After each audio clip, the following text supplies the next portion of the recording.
와 서로 교통하는 것과 죄를 사하여 주시는 것과 몸이 다시 사는 것과 영원히 사는 것을 믿사옵나이다. 아멘. 아슈레 함께 예배하시는 여러분 모두 주님의 이름으로 환영합니다. 이번 주 토요일 날 우리 구역회 준비를 위해서 정기 임원회가 있습니다. 토요일 오전 10시에 우리 임원들 빠짐없이 참석해 주시고요, 구역회 준비해 주시고 참석해 주시기 바랍니다. 직분자 학교 구약 성경 통독이 12일 토요일 날 강의로 시작해서 합니다. 아마 올해 안에 구약 통독하기가 그렇게 쉽지 않을 것 같아요. 그래서 내년도까지 계속 할 수 있는 데까지 우리 구약 통독을 하도록 하겠습니다. 10월 13일 주일 오전 10시에 아케디아 파크에서 우리 아케디아가 산타 아니타 골프 코스 옆에 있고요, 거기에 아예 우리 스팟을 이렇게 따로 리저브를 했습니다. 우리 한미 우리 같이 모여서 연합 야외 예배를 갖겠습니다. 빠짐없이 나오셔서 함께 축제로 즐겨주시기 바랍니다. LTD 있고요, 10월 연합속회 우리 미랄의 밤에 참여합니다. 일광절약 해지 시간, 또 그리고 여러분들이 개인적으로 소장하고 있는 2013년도의 사진들 교회 역사 정리를 위해서 필요합니다. 교회로 제출해 주시면 감사하겠습니다. 특별히 여러분들이 기도하실 때 내일 우리 효진 양이 수술합니다. 11시에 LA에 있는 칠드런스 호스피탈에서 수술을 하게 되는데 혈관 수술입니다. 우리 어린아이가 놀라지 않도록 여러분들 위해서 기도해 주시고, 또 우리 다음 주에는 우리 박복규 성도님, 박연숙 권사님, 우리 두 번째 딸 우리 제니퍼가 조셉하고 결혼합니다. 다음 주 우리 3시 반인데 여러분들 축하해 주시고요. 어제 갑자기 우리 김박민 권사님 어머님이 또 이렇게 넘어지셔서 이 그 엉덩이 뼈 쪽에 또 이렇게 좀 상하셨나 봐요. 그래서 내일 아니면 모레 어쩌면 수술을 할지 모릅니다. 지금 세인 굿사마리탄 병원에 지금 입원하고 계십니다. 여러분 위로해 주시면 감사하겠습니다. 그리고 이번 주 중에 우리 유스그룹은 금요일 날 스피드존으로 가서 액티비티 합니다. 이게 유스그룹 어머니, 또 우리 할머니, 우리 키아누 아이들 같이, 어린애들도 가나요? 너무 어린애들은 안 되죠. 스피드존 못 가는. 우리 9시 반까지 리턴하는 시간이 있습니다. 위해서 기도해 주시고요. 다음 주에 우리가 공식적으로 우리 교회에서 아직 다 뭐 그렇게 결정된 바가 아니기 때문에 우리 교회에서 배자경 집사님의 아들인 우리 호진 군, 우리 교회에서 오랫동안 섬겼던 친구인데 이스라엘로 또 베두인 민족을 섬기는 선교사로 떠나게 됩니다. 그래서 다음 주에 우리가 공식적인 우리 파송 예배로는 아니지만 우리 온 교회가 함께 축복하고 함께 지원하는 그런 우리 나름대로의 파송을 하는 예배를 우리 함께 드리도록 하겠습니다. 여러분들 위해서 기도해 주시고 또 후원하는 일에 함께 동참해 주시면 감사하겠습니다. 이제 우리 함께 축복송 같이 부르시면서 인사하는 시간 갖도록 하겠습니다. 이 시간 갖겠습니다. 축복합니다. 주님의 이름으로 축복합니다. 주님의 사랑으로 이곳에 모인 주의 거룩한 자에게 주님의 기쁨과 주님의 사랑이 충만하게 넘치기를.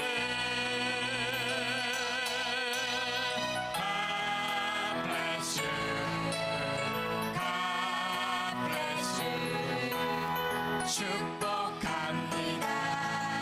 주님의 사랑 축복합니다. 축복합니다.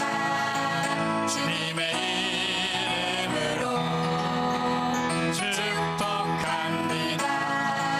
주님의 사랑으로 이곳에 모인 주의 거룩한 자에게 주님의 기쁨과 주님의 사랑이 충만하게 넘치기를. God bless you. God bless you. 축복합니다.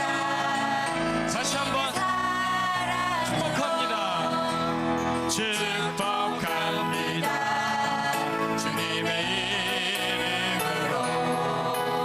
축복합니다. 주님의 사랑으로 이곳에 모인 주의 거룩한 자녀에게 주님의 기쁨과 주님의 사랑이 충만하게 넘치기를. God bless you. God bless you. God bless you. 축복합니다. 주님의 God bless you. 아멘. God bless you. God bless you. 축복합니다. 주님의 사랑으로.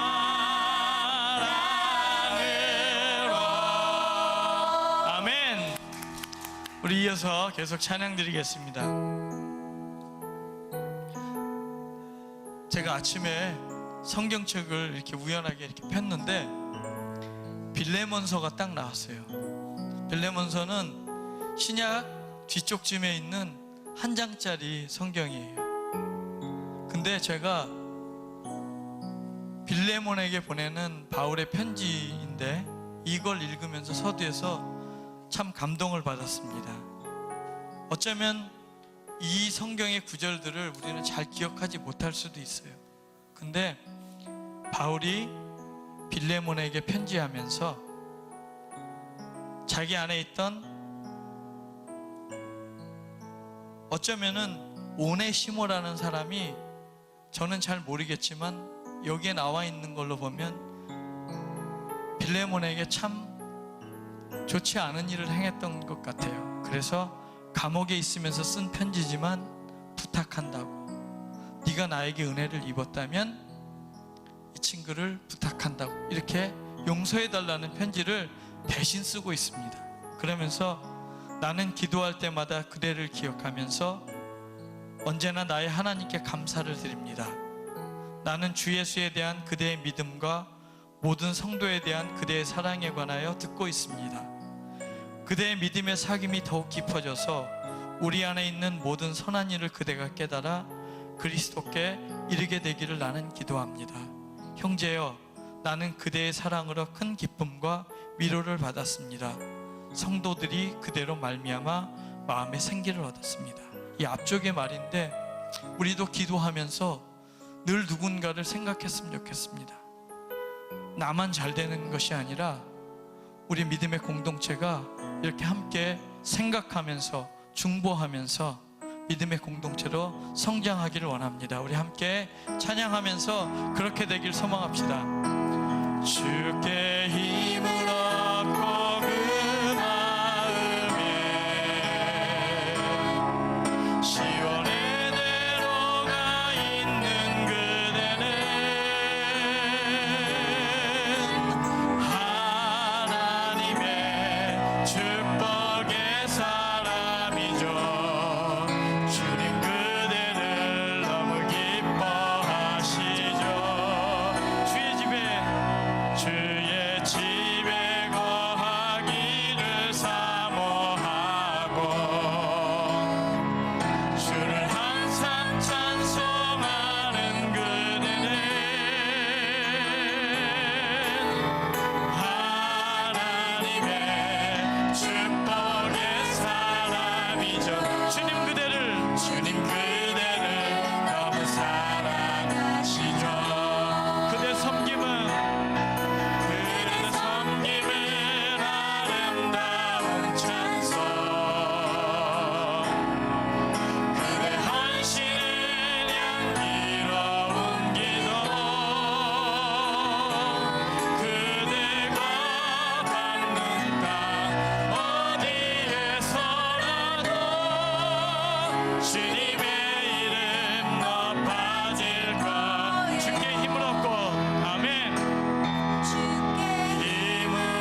좁은 문은 구원의 문입니다.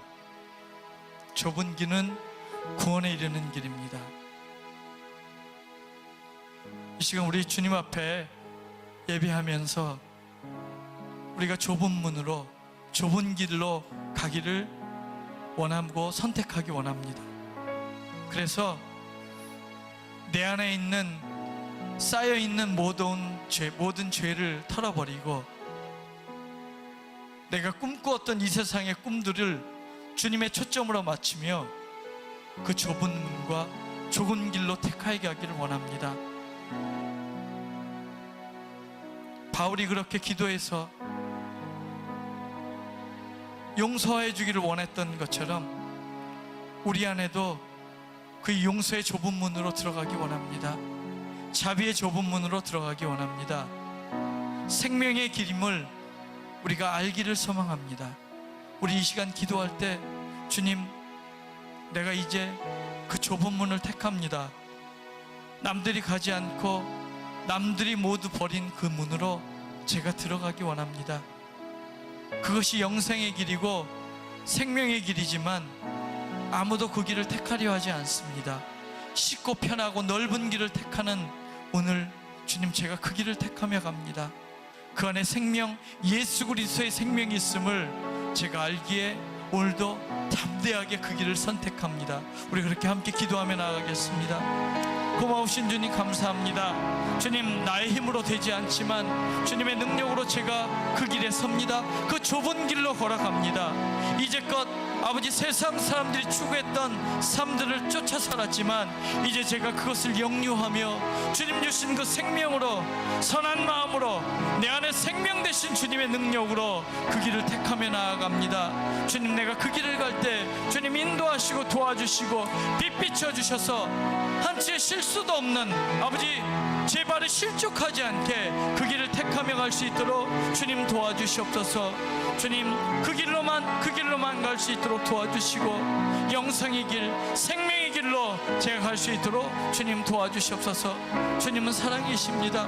내 안에도 그 사랑이 넘치게 하시고 주님의 그 자비가 내 안에도 넘치게 하셔서 용서하지 못했던 걸 이제 용서하게 하시고 사랑하지 못했던 것 이제 사랑하게 하셔서 오직 선하신 주님만 나타낼 수 있도록 내 삶 속에서 그렇게 좁은 문에서 좁은 길에서 증거하며 살 수 있게 도와주시옵소서.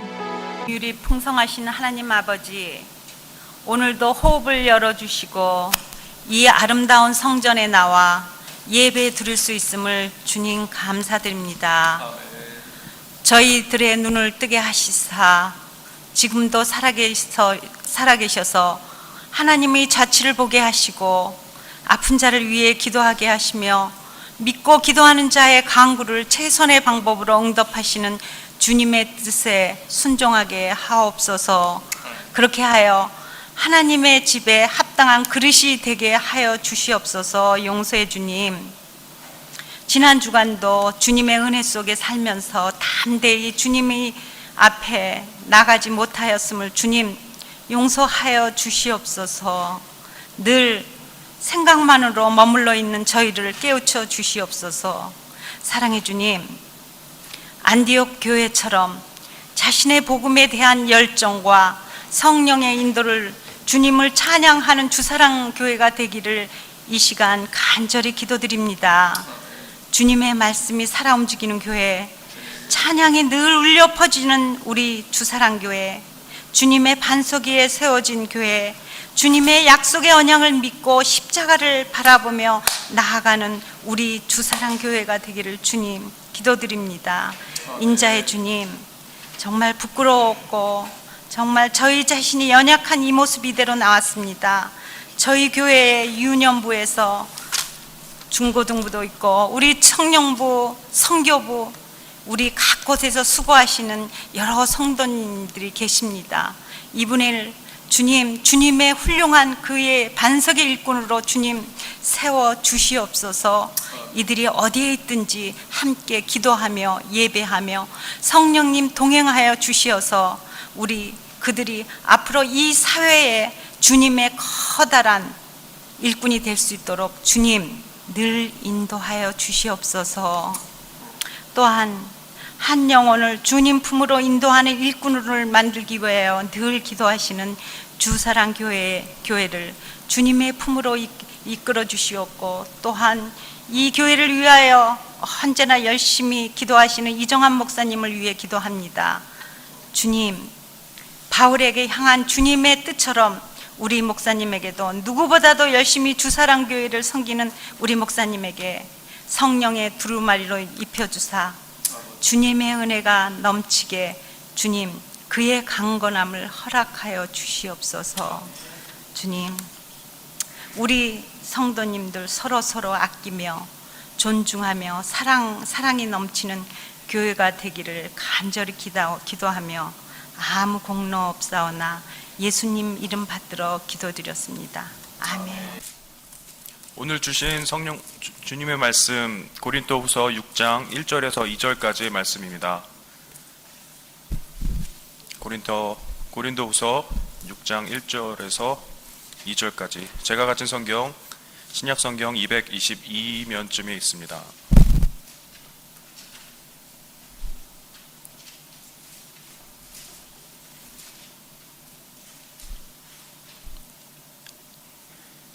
찾으셨으면 함께 봉독하겠습니다.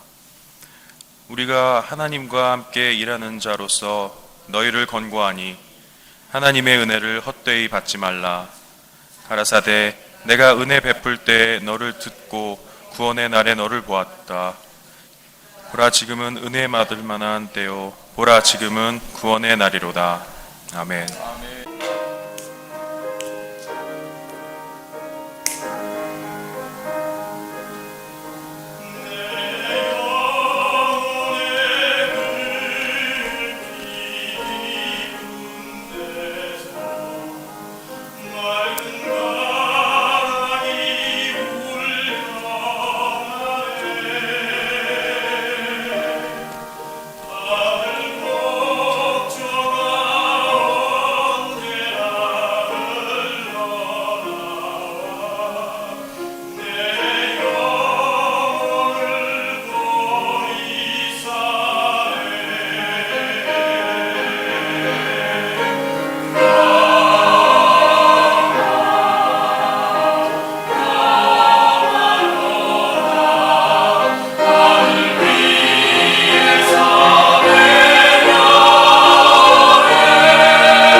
여러분 세계에서 가장 큰 강이 어느 강인 줄 아세요?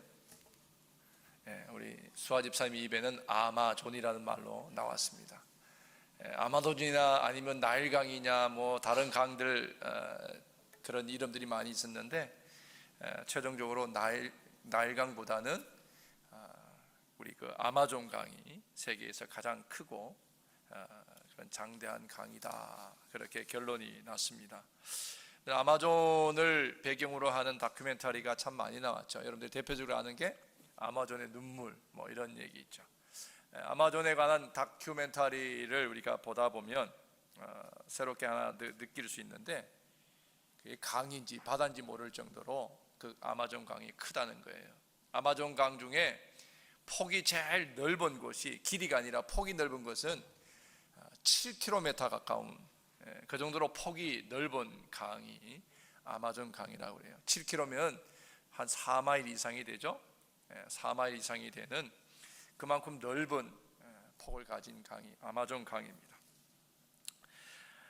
아마존 강에서 흘러가는 그 물이, 바다로 흘러가는 물 중에 전체의 강들이 모여서 바다로 흘러가는 물이 아마존에서만 5분의 1이라고 해요. 세계의 5분의 1의 물이, 바다로 흘러가는 물의 5분의 1이 아마존을 통해서 흘러간다고 하는 것입니다.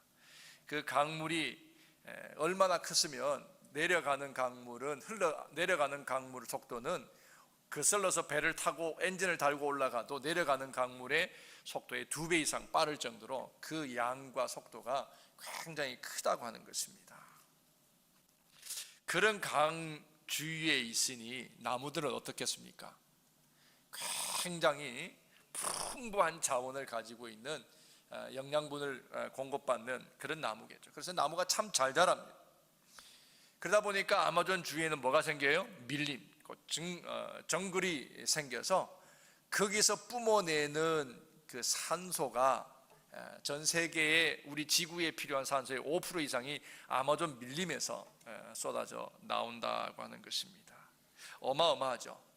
그래서 이 아마존 정글 끝에서 끝까지 가는데 비행기로 4시간 정도.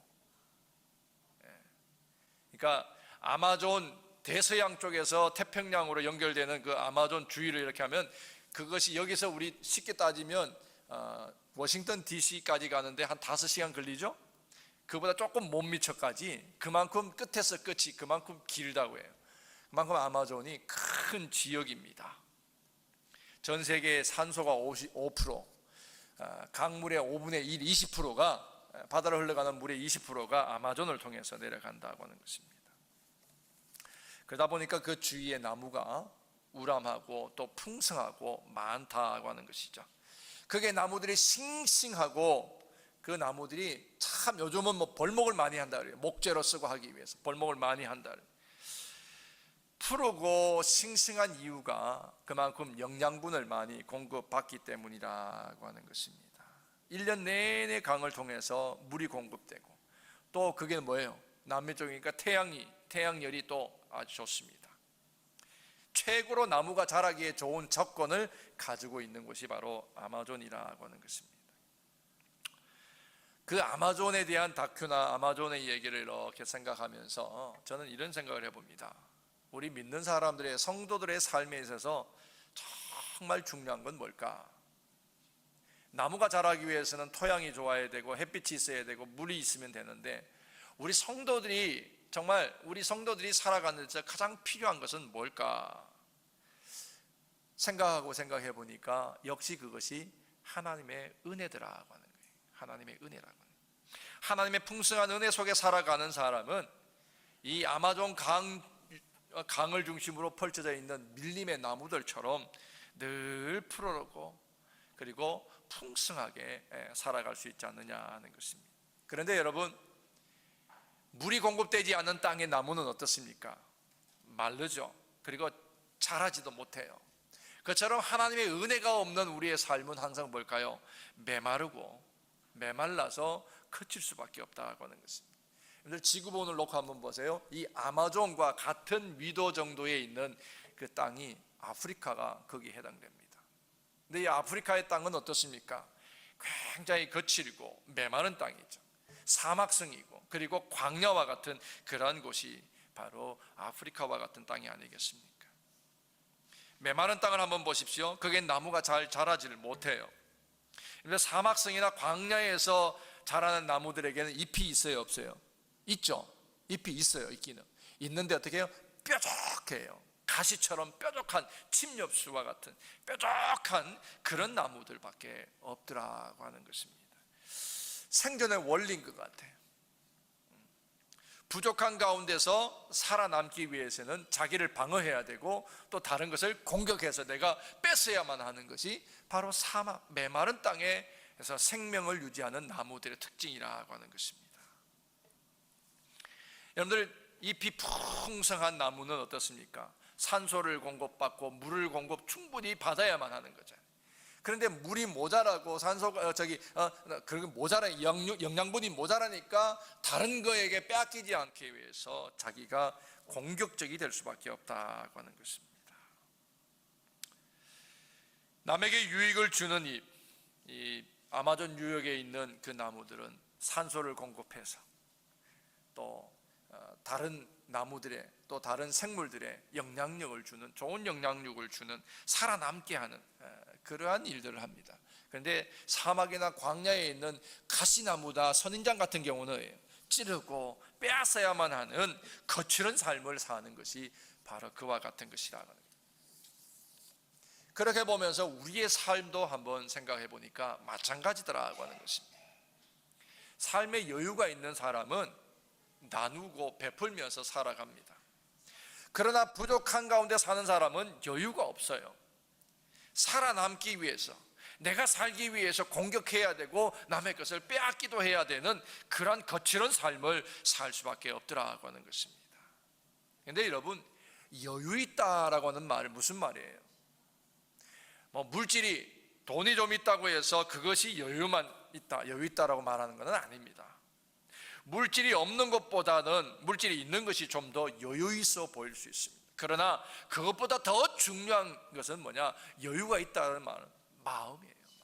우리의 마음이잖아요. 우리의 마음에 여유가 있느냐 없느냐, 우리의 영혼에 여유가 있느냐 없느냐 하는 것입니다. 많은 물질을 가지고도 마음에, 영혼에 여유가 없이 살아가는 사람 얼마나 많아요. 많은 물질을 쌓아놓고 있으면서도 내 영혼의 강팍함으로 인해서 그것을 제대로 쓰지 못하는 경우가 얼마나 많아요. 욕심 가득 차서 오히려 더 많은 것을 가지려고 하는 것이 우리 인간들의 삶의 모습이 아니냐는 거예요. 그래서 작게 가진 자의 것을 뺏기도 하고 찌르기도 해서 그것마저도 탐하는 인간의 욕심들을 우리가 본다고 하는 것입니다. 그렇기 때문에 여유라고 하는 것은 세상에서 주는 물질, 권세, 어떤 그런 직업이나 여러 그런 것으로 주어지는 것이 아니더라고 하는 것입니다. 이 여유는 그럼 무엇으로 생겨나느냐는 거예요. 그것이 바로 오늘 성경이 우리에게 가르치는 것인데 하나님의 은혜라고 하는 거예요. 하나님의 은혜로. 그래서 믿는 사람들에게, 아니 믿는 사람뿐만 아니라 모든 사람들에게 하나님의 은혜가 얼마나 중요한지 알 수 없다는 거예요. 은혜가 있어야 된다는 거예요. 은혜를 누리지 못하면 그리스도인이 그리스도인답게 살 수가 없지 않느냐는 것입니다. 이 은혜를 가지지 못하면 사막의 나무들처럼 가시를 가지게 되고, 그래서 찌르게 되고 공격하게 되고 그렇게 거칠은 삶을 살 수밖에 없고 상처를 주는 그런 삶을 살게 된다고 하는 것입니다. 여러분, 아마존 강을 중심으로 하는 그 나무들과 같이 온 세상에 좋은 산소를 공급해주고 그렇게 해서 살맛나게 해주고 새로운 생물을 탄생하게 하는, 새로운 삶을 만들어가게 하는 그런 삶을 사는 것이 바로 오늘 하나님의 은혜를 입고 살아가는 우리들의 삶이 되어야 하지 않느냐 하는 것입니다. 성도는 그래서 세상에서 그런 역할을 하라고, 그런 역할을 해서 이 땅이 메마르고 거칠어진 이 땅을 다시금 살맛나게 하고 하나님의 나라 낙원으로 회복시키는 일들을 하게 하기 위해서 하나님의 은혜를 우리에게 주시는 거예요. 그리고 우리를 이 땅에 보내셨다라고 하는 것입니다. 나무의 생명이 물과 토양과 태양을 의존한다면 우리 믿는 사람들, 성도들의 삶은 오직 하나님의 은혜를 의존하며 살 수밖에 없다고 하는 것입니다. 하나님의 은혜가 있고 하나님의 은혜가 풍성한 사람이라야 그래야 나누는 삶도 살고요, 하나님의 은혜가 풍성할 때 베풀며 살기도 하고요, 하나님의 은혜가 내 안에 풍성할 때 우리는 비로소 그때 사랑하면서 살 수가 있다고 하는 것입니다. 은혜가 없으면 사랑하고 싶은 욕심은 있고 마음은 있어도 결코 사랑할 수 있는 능력은 나타날 수가 없다라고 하는 것입니다. 그러므로 성도는 은혜는 받아도 되고 안 받아도 되는 게 아니라는 거예요. 성도가 살아가는데 가장 필수 조건이 바로 하나님의 은혜라고 하는 거예요.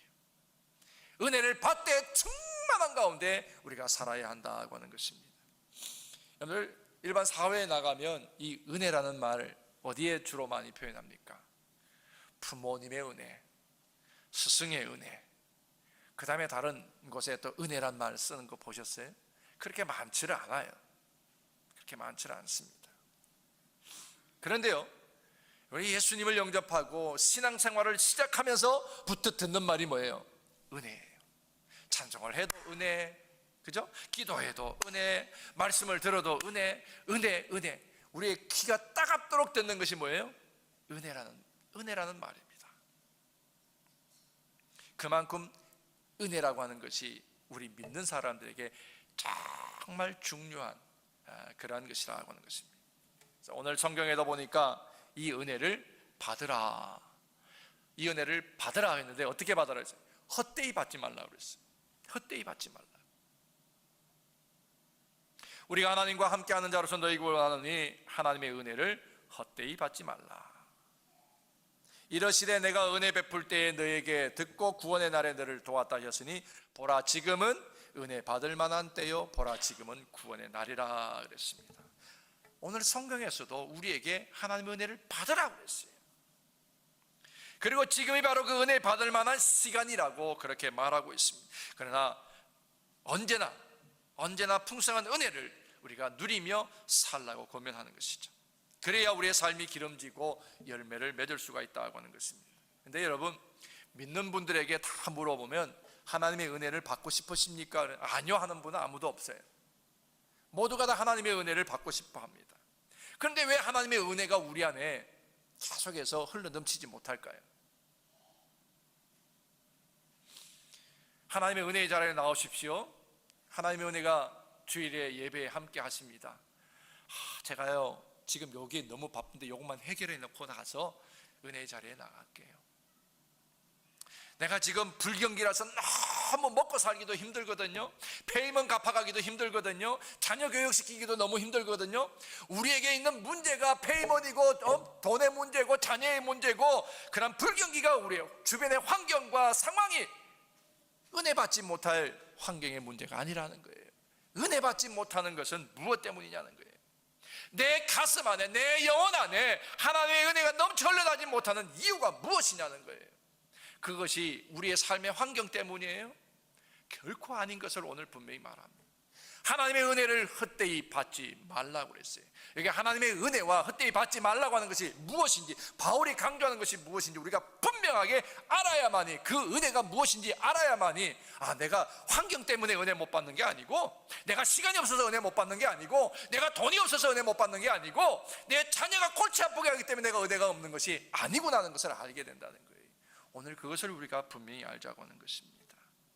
그런데 은혜라고 하는 말, 우리가 너무나 많이 잘못 사용하고 있는 경우가 있습니다. 신앙생활하면서 일반적으로 은혜라고 하는 말을 생각할 때에 여러분들 어떻습니까? 내가 마음이 좀 감동이 생기면 뭐라 그래요? 은혜 받았습니다. 혹은 내 마음이 조금 흡족하면 은혜 받았습니다. 그래서 뭐 성경을 읽다가 좋은 성경을 우리가 성경 구절을 읽고 나면 은혜 받았다. 또 설교를 듣다가 은혜를 받았다. 찬양하다가 은혜를 받았다, 기도하다가 은혜를 받았다라고 그렇게 우리가 생각을 합니다. 그런데 그 은혜가 왜 지속되지를 못하느냐고, 거기에 우리가 생각해 봐야 될 문제가 있더라고 하는 것입니다. 은혜라고 하는 말, 내 감정의 변화, 순간적인 어떤 그런 짧은 시간의 내 변화에 대한 것이 은혜가 아니에요. 하나님의 은혜는 그렇게 우리에게 순간적으로 짧은 시간에 주어지는 것이 아니라는 것입니다. 여러분들, 미국 교인들은요, 설교를 듣고 나면 굿 sermon, 굿 preaching, 아니면 또 이렇게 말해요. I was moved. 내 마음이 움직였고 흔들렸다는 거예요. 그럼 I was impressed. 내가 감동을 받았다. 그렇게 표현하는, 우리처럼 은혜 받았습니다. 이런 말, gracious, 그런 말로 표현하는 경우가 극히 없더라고 하는 것입니다. 그렇다고 해서 우리가 쓰는 은혜라는 말이 결코 다 잘못되었다는 말은 아니에요. 은혜가 뭐냐라고 하는 본질적인 문제를 우리가 분명히 알고 은혜를 사용하면 그러면 문제가 아무것도 없다는 거예요. 사도 바울이 가르치는 은혜를 헛되이 받지 말라고 했는데 은혜를 헛되이 받지 말라고 하는 그 이유가 뭐냐 하는 거예요. 그 은혜의 본질이 뭐냐는 거예요. 하나님의 은혜의 본질이 뭡니까? 그것이 내 마음의 감동이에요? 은혜의 본질이 내가 많은 것이 채워지는 것인가요? 내 부족함이 채워지는 것이 은혜인가요? 하나님의 은혜는 우리 편에서 주어지는 우리 편에서 채워지고 넘쳐나는 것이 아니라 하나님의 은혜는 오직 하나님 편에서 우리에게 주시는, 거저 주시는 선물인데 그것이 바로 예수 그리스도라는 거예요. 오늘 사도 바울이 고린도 교회를 향해서 예수 그리스도를 헛되이 받지 말라고, 예수 그리스도를 헛되이 알지 말라는 얘기예요. 하나님이 우리를 위하여 주신 예수 그리스도, 그 은혜의 본질을 헛되게 하지 말라는 거예요. 고린도 교회는 어땠습니까? 당시 이 고린도 교회는 이단 사상과 우상 숭배로 인하여서 많은 고통도 당했고, 고린도 교회 안에 또 뭐 있어요? 아블로파가 있었고, 바울파가 있고, 그리스도파가 있었어요. 이렇게 파들로 나눠져 있고 분쟁이 있었고, 그 안에서 우상 숭배와 이단 때문에 수많은 고통과 아픔을 겪고 있었습니다. 그런데 거기에 예수 그리스도가 누구이신지, 그 하나님의 은혜가 무엇인지 다 잊어버리고 그것 때문에 분쟁하고 나누어지는 교회의 모습을 보면서 오늘 바울이 고면하는 거예요. 하나님의 은혜를 헛되이 받지 말라. 하나님의 은혜를 헛되이 받지 말라. 여러분, 그렇다고 우리가 나눠졌고 우리가 분쟁한다는 얘기는 아니에요. 그러나 우리 안에 조금이라도 다른 일을 향하여서 우리가 미움의 마음이 있고, 다른 일을 향하여서 우리가 질투하는 마음이 있고, 다른 일을 향하여서 우리가 판단하고 비판하는 마음이 우리 안에 있다면 그것이 곧 분쟁이고 그것이 곧 나눠짐이에요. 그러므로 예수 그리스도를 우리에게 주신 하나님의 은혜를 헛되이 받지 말라는 얘기는 예수 그리스도를 내 인격 안에서, 내 영혼 안에서 그분을 영접하고 날마다 그분을 누리느냐 아느냐는 거예요.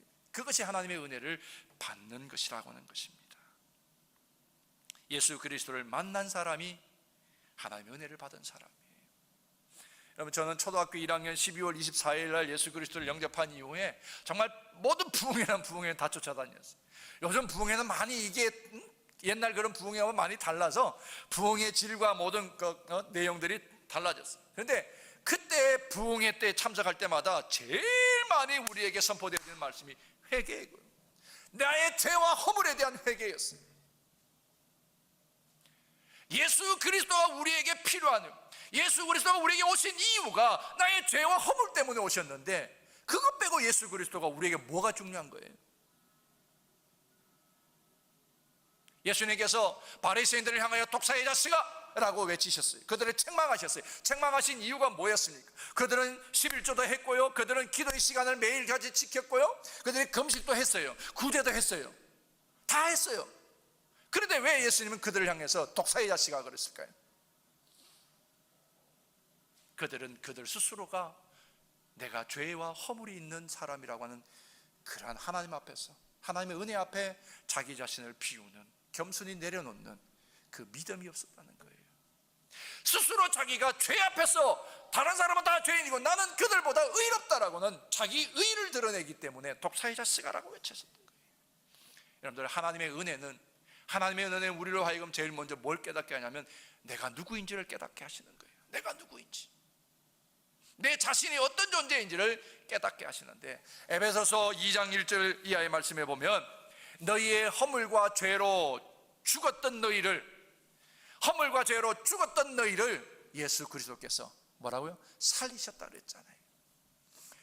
내가 예수 그리스도의 십자가 앞에서 죄와 허물로 죽을 수밖에 없는 존재였다는 것, 그러나 그 죄와 허물을 예수 그리스도를 말미암아 사함을 받았다라고 하는 그 은혜의 본질을 깨닫는 것이, 그것이 바로 오늘 우리로 하여금 은혜를 누리며 살게 하는 것이고, 나로 하여금 당당하게 살아가게 하는 것이고, 예수님 보실 때에 판단받을 만한 자가 아니라 그 십자가 앞에 날마다 나는 죄인입니다, 죄로 말미암아 내가 씨름하고 넘어져 죽을 수밖에 없는 존재이니 나의 연약함을 굽어 살피시고 나와 동행하옵소서, 그 주님의 돌보심과 도우심을 구하는 그 겸손한 믿음, 그것이 바로 우리에게 필요한데, 그 깨달음과 그 믿음을 갖게 하는 것이 바로 하나님의 은혜라고 하는 것입니다.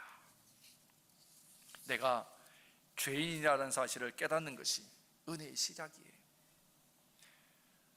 은혜의 시작. 은혜 받은 사람들의 처음은 내가 죄인입니다 라는 것에서부터 큰 은혜를 경험하는 거예요.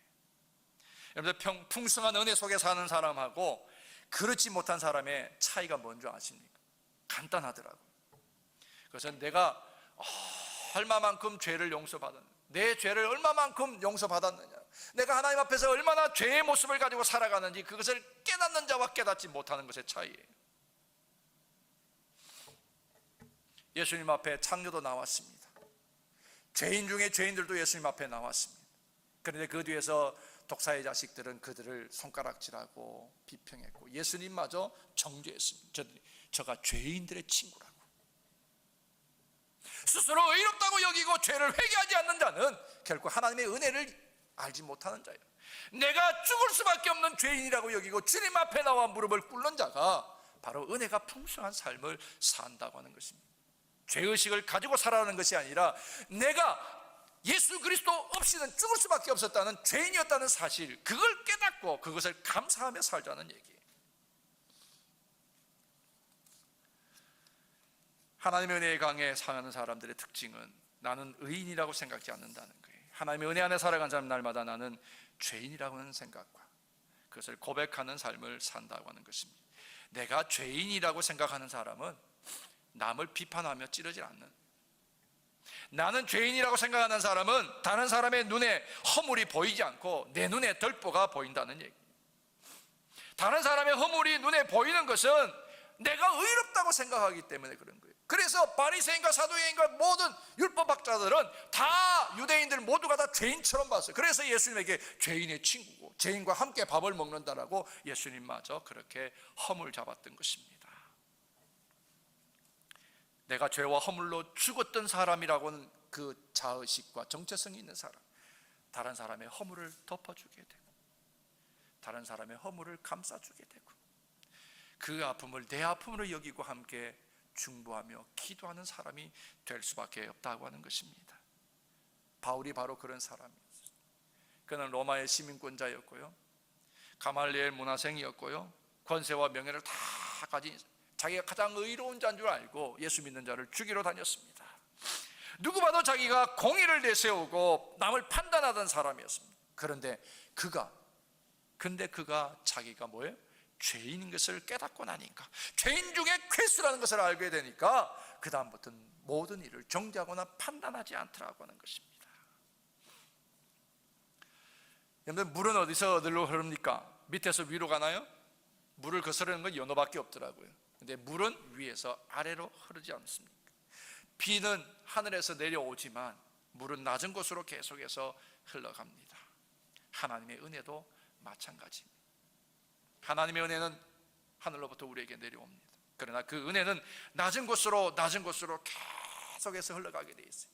내가 그리스도 앞에 죄인이라는 것, 그리스도 앞에서 내가 죽을 수밖에 없고 허물밖에 없었던 그런 죄인이라는 사실로 자기를 비우고 낮아지는 그곳으로 하나님의 은혜는 계속해서 흘러가게 되어 있다는 거예요. 그러나 나는 의롭다로 나 자신을 세우는 벽을 세워놓는, 막아놓는 그곳에는 결코 하나님의 은혜의 물이 강물이 흐르지를 못한다고 하는 것입니다. 날마다 주님 앞에서 주여 나는 죄인입니다, 은혜 받을 만한 자격도 없는 사람이다라고 겸손하게 무릎 꿇는 자에게 하나님은 은혜를 베푸신다고 하는 사실입니다. 그렇습니다. 하나님의 은혜는 받을 자격이 없는 자에게 거저 주시는 하나님의 사랑이죠. 이것이 바로 하나님의 은혜입니다. 용서받을 자격이 없는 사람을 용서해 주시는 하나님의 사랑, 이것이 은혜예요. 하나님이 주시는 많은 은혜 가운데 가장 큰 은혜는 바로 용서받을 수 없는, 자격 없는 우리를 용서하시는 하나님의 그 사랑, 십자가에서 사랑이 바로 하나님의 크신 은혜라고 하는 것입니다. 그러므로 여러분, 설교 말씀을 통해서 은혜를 받는다라는 말은 은혜를 그때 받아서가 아니라 뭐예요? 내 안에 이미 찾아오신 그리스도의 은혜가 확인되어지는 거예요. 확인되어지고 회복되어지는 것을 말하는 것입니다. 이거는요, 이 갈등은 하나님의 임재 없이는 결코 해결이 될 수가 없는 거예요. 사람은 항상 너냐 나냐, 이것이냐 저것이냐를 판단하고 가르려고 하는 그러한 인간의 본성들이 있다라고 하는 사실이었습니다. 저는 선교 여정 중에 양극화라는 단어가 끊임없이 마음속에 맴돌았습니다. 여러분들, 양극이 어떤 거예요? 이쪽과 저쪽 끝이잖아요. 굉장히 위험한 지점이에요. 조금만 더 물렀으면 어디예요? 툭 떨어지는 곳이 양극입니다. 회복할 수 없는 곳으로 떨어지는 것이 바로 양극이라는 거예요. 굉장히 위험한 곳이에요. 끝을 향해 달려가는 인생이 아니라 새로운 만남을 위해서 달려가는 인생이면, 그래서 만나는 새로운 만남이 일어나면 얼마나 좋겠습니까? 양 끝에 서 있다 보면 그 사람들의 행실 중에 다른 끝에 서 있는 사람을 어떻게 해요? 자꾸 판단하려고 하죠.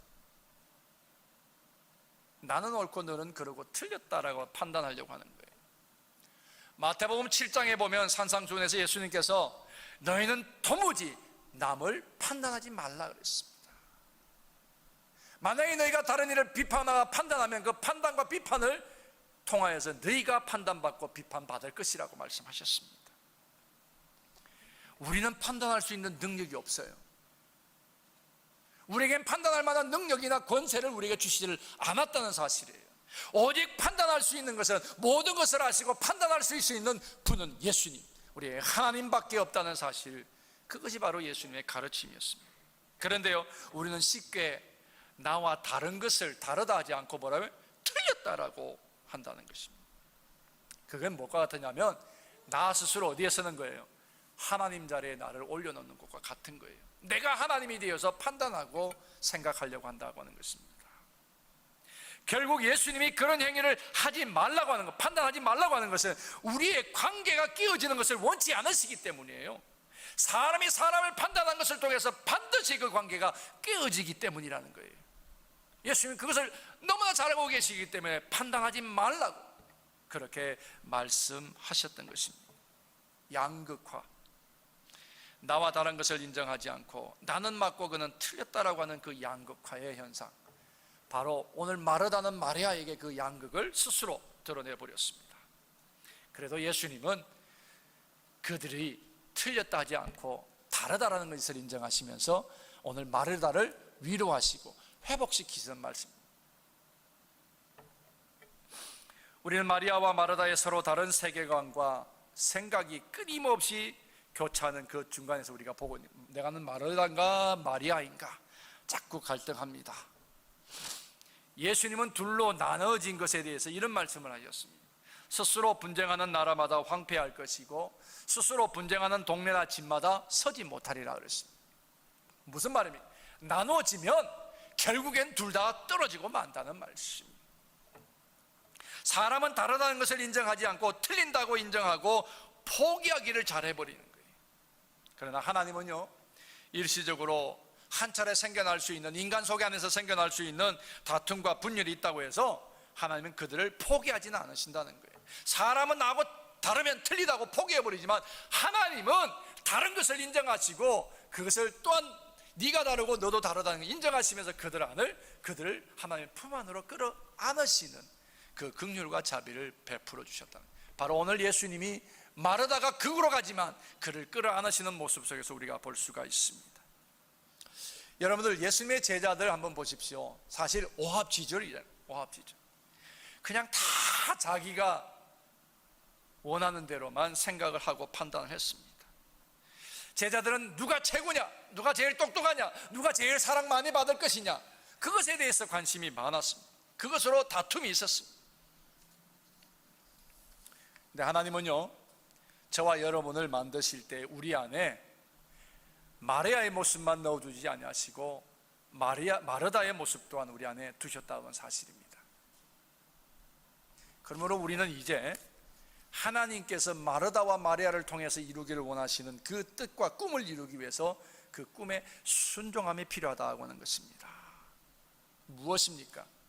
하나님은 마리아의 뜻과 마르다의 영성을 통하여서 거룩한 온전한 공동체를 이루기를 원하신다고 하는 것입니다.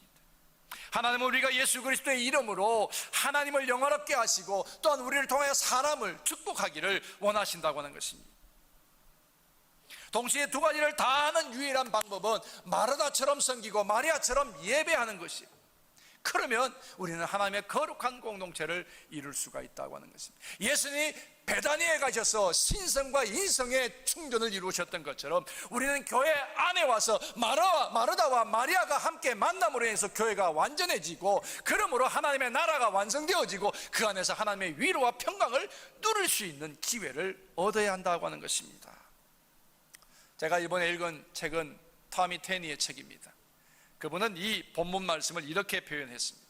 각 사람은 영적인 유전자가 다르다라고 표현을 했어요. 영적 유전자가 다르다.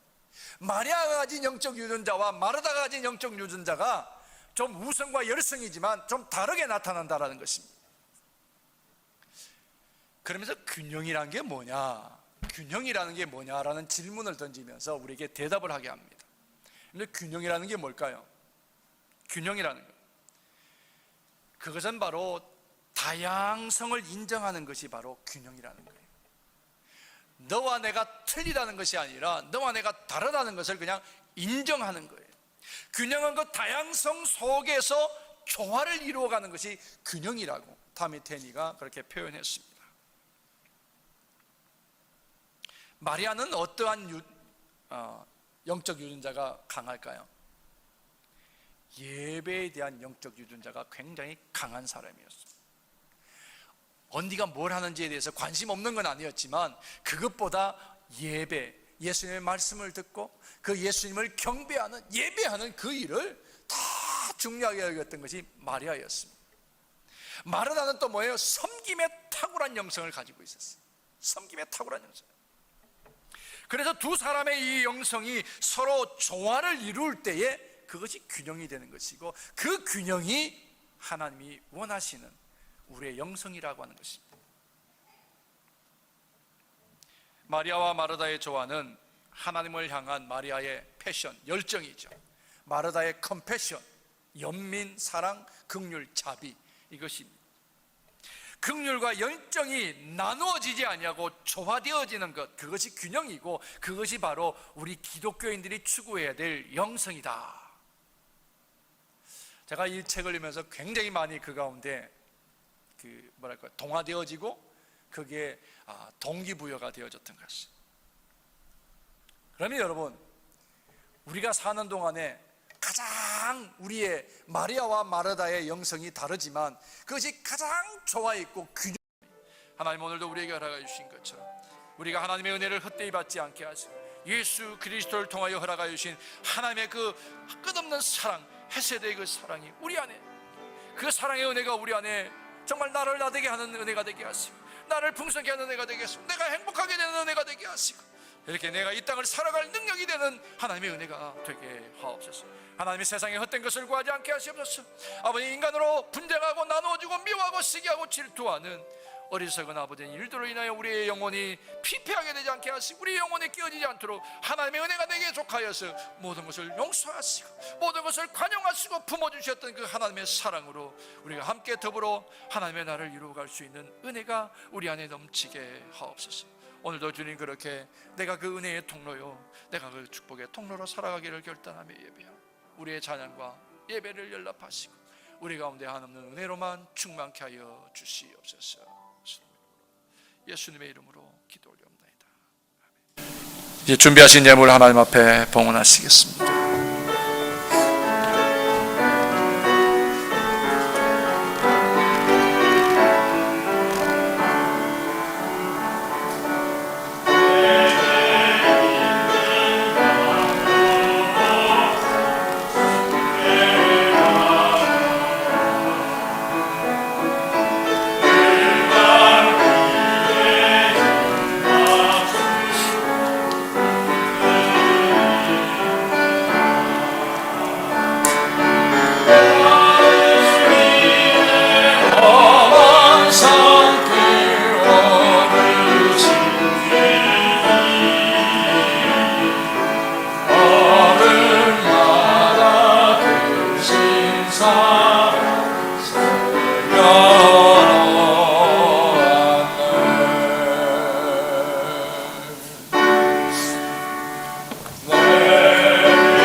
위하여서 하나님 사랑으로 은혜로 우리를 찾아주시고 우리의 마음의 문을 두드려 주시며 우리를 깨우시는 하나님, 이 한 주간도 우리가 사는 동안에 그 하나님의 은혜에 감사하며 감격하는 삶이 되게 하시고 흩어지거나 쇠하거나 무너지는 그런 은혜를 갈구하는 자가 되지 않게 하십니다.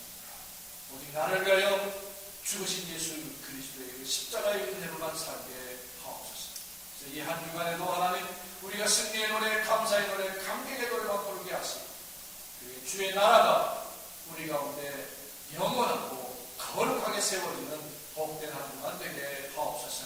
육신의 병든 자들 주님 고치시고 또 아버지 정말 삶으로 분주하나 날마다 예배의 자리에 들기에 부족함이 없도록 삶의 형편과 처지를 또한 만져 주옵소서. 아버지, 수술을 앞두고 있는 어린 생명이 있고 또 수술을 앞두고 있는 하나님의 귀하신 아버지 모든의 삶이 또한 있습니다. 하나님, 그들을 지키시고 두려움이 없게 하시고 하나님 회복시키시고 치유케 하시는 하나님의 놀라운 은총이 있게 하여 주시옵소서. 언제나 우리를 통하여 하나님의 나라가 쉼없이 세워지고 전파되어지는 역사를 이룰 수 있도록 우리에게 지치지 않고 피곤치 않을만 강하고 담대한 믿음과 우리가 넘치게 하옵소서. 먼저 예물을 하나님 앞에 드립니다. 하나님의 나라에 그렇게 하나님의 나라에 아름답게 쌓여지는 보화가 되게 하시고 쓰이는 곳에 열매와 생명권의 역사가 풍성히 드러나게 하여 주시옵소서. 우리 삶에 하나님의 갚으심의 은총이 있게 하시게 기한인의 열매가 떨어지는 데 없게 하시고 황추의 날이가 없도록 주님 막아 주옵소서. 축복하며 예수님의 이름으로 간구하옵나이다. 아멘. 지금은 우리를 위하여 아낌없이 당신의 목숨까지 들여주신 십자가의 그 크신 은혜를 베푸신 예수 그리스도의 그 은혜와 몸을 입고 이 땅에 오셔서 우리를 위하여 십자가의 피 흘리심을 마다하지 않으신 하나님의 만극하신 그 사랑하심과 오늘도 그 사랑과 그 은혜를 누리며 우리가 행복한 자요, 우리가 하나님의 은혜를 인하여서 우리가 풍성한 자요, 우리가 하나님의 유업을 이을 자요, 그렇게 하나님의 나라를 이 땅에 세워나갈 수 있도록 권면하시고 동행하시며 축복하시는 성령의 역사하심이 지금부터 우리 가운데 늘 함께 하시기를 간절히 축원하옵나이다. 아멘.